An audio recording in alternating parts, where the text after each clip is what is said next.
मो scale of hardness, ये भी क्या रॉक मैकेनिक्स का क्वेश्चन है। मो स्केल ऑफ हार्डनेस, अगर जियोलॉजी में ज़्यादा घुसा रॉक मास क्लासिफिकेशन वगैरह में तो ब्राजीलियन टेस्ट वगैरह तुम्हारा इंपॉर्टेंट हो जाता है। मो स्केल हार्डनेस कुछ है नहीं, जैसे डिफरेंट डिफरेंट मिनरल का हार्डनेस हम लोग क्या किए हैं, डिफाइन किए हैं। चलो लिख देते हैं, जिसको नहीं पता होगा लिख लेना। मिनरल्स, यहाँ से भी जनरली तुम्हारा जियोलॉजी सिलेबस में है तो एक क्वेश्चन आने के चांसेस रहते हैं। यहाँ पे क्या लिख लोगे, हार्डनेस। मिनरल्स में अब तुमको क्या करना है, लिखो डायमंड। ठीक, इसका फॉर्मूला क्या हो गया, ऐसे ब्रैकेट में करके लिख लेना। डायमंड को किससे डिनोट करते हैं, सी से। उसके बाद क्या, कोरंडम, इसका क्या हो जाता है, Al2O3। उसके बाद टोपाज, अभी टेबल लिखना मत, तभी हम समझा रहे हैं तब लिखना, छोड़ देंगे 1-2 मिनट लिखने के लिए।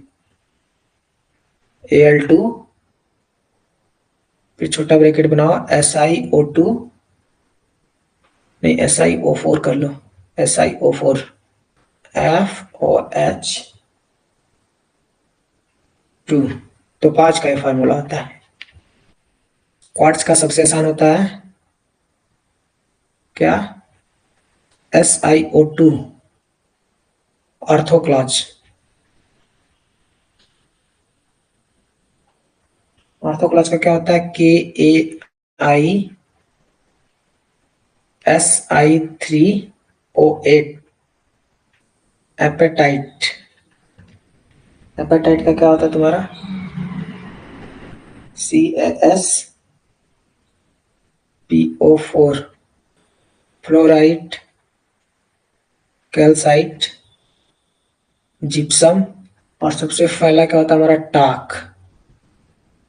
तो ये 10 क्वालिटी के मिनरल है हमारा। कैल्साइट का सबसे आसान होता है क्या, CaCO3। फ्लोराइड का क्या होता है, इसमें भी F4 होता है, CaF2। ठीक, ये लिख लेना लो, कभी काम आएगा।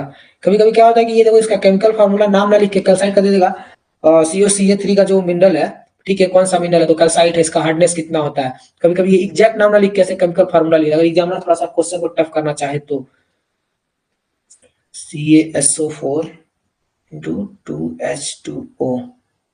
ठीक, आपका हो जाएगा TaLC होता है। आपका हो जाएगा तुम्हारा Si4O10।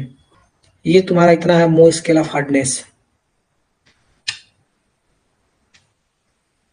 अब इसको देखो ले कैसे जाते हैं, इसको करते हैं हम लोग नीचे से ऊपर के टाइप में जाते हैं। ठीक, ये जो है तुम्हारा टेबल ऐसे जाता है, ऐसे इसको बनाना।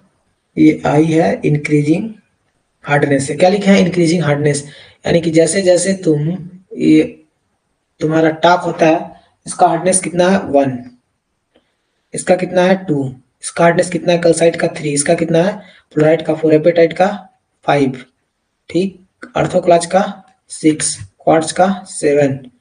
ये सबका हार्डनेस धीरे धीरे बढ़ते जाता है। ठीक, 10 टेबल दिया गया। टाक का जो हार्डनेस होता है 1 होता है, जिप्सम का 2, कैल्साइट का 3, फ्लोराइड का 4, एपेटाइट का 5, अर्थोक्लाज का 6 और क्वार्ट्ज को 7। तो कभी कभी ऐसे भी पूछ लेता है कि जैसे क्वार्ट्ज है उसको मो स्केल ऑफ हार्डनेस पे कितने नंबर पे रखा गया है, तो 7 नंबर पे रखा गया है। ठीक, जो सबसे हल्का होता है वो कौन सा होता है, सबसे मतलब सॉफ्ट क्वालिटी का रॉक कौन सा होता है, टाक होता है हमारा, TaLC, टाक। इसीलिए यहाँ पे क्या लिखेंगे, एरो बनाए हुए हैं और तुम्हारा जो हार्डनेस है नीचे से ऊपर की ओर बढ़ते हुआ है। ठीक, जो डायमंड है इसको कितना मिला हार्डनेस नंबर में, 10, यानी कि सबसे हार्ड क्वालिटी का जो मिनरल हमारा कौन सा है, डायमंड। उसके बाद 9 नंबर पे कौन सा है, कोरंडम। 8 नंबर पे कौन सा है हमारा, टोपाज। तो इसको तुम लोग ध्यान में रखना। अब इसके लिए भी ये बनाया, जैसे ये एक एरो ले लेना यहाँ पे, ठीक, 2.5 तक, ठीक, यानी कि 2.5 नंबर तक, इतने तक का जो तुम्हारा मिनरल है वो क्या हो जाएगा, फिंगर नेल से कट जाता है। किससे, फिंगर नेल, यानी कि जो हाथ के नाखून होते हैं उनसे भी हम इस क्वालिटी तक के रॉक को, इतना सॉफ्ट होता है कि फिंगर नेल से भी उसको स्क्रैच कर सकते हैं।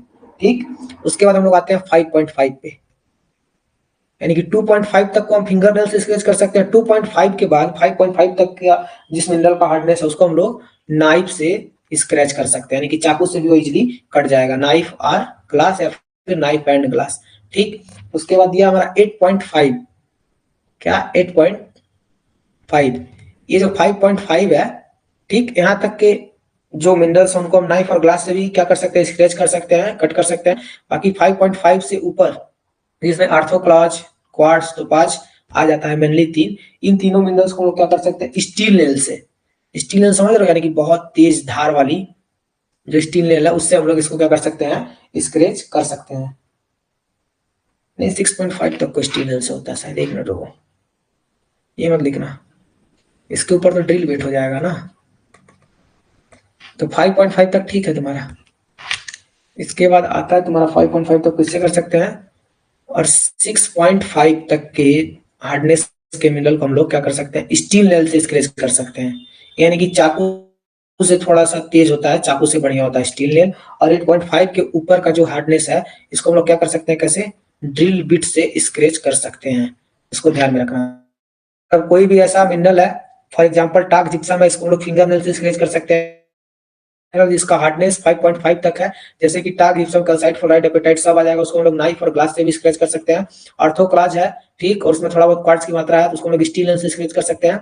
उसके बाद ड्रिल बिट से हम लोग स्क्रैच कर सकते हैं, ठीक, और उसके बाद कट कर सकते हैं। उसके बाद डायमंड आ जाता है यहाँ पे नंबर 10, इसको हम जल्दी आसानी से कट नहीं कर सकते हैं। वी फाउंड ओनली क्या, स्क्रैचेबिलिटी, ठीक, यानी कि बस स्क्रैच कर सकते हैं इजीली, बहुत जल्दी वो कट होने वाला नहीं है। तो ये था तुम्हारा नो स्केल ऑफ हार्डनेस।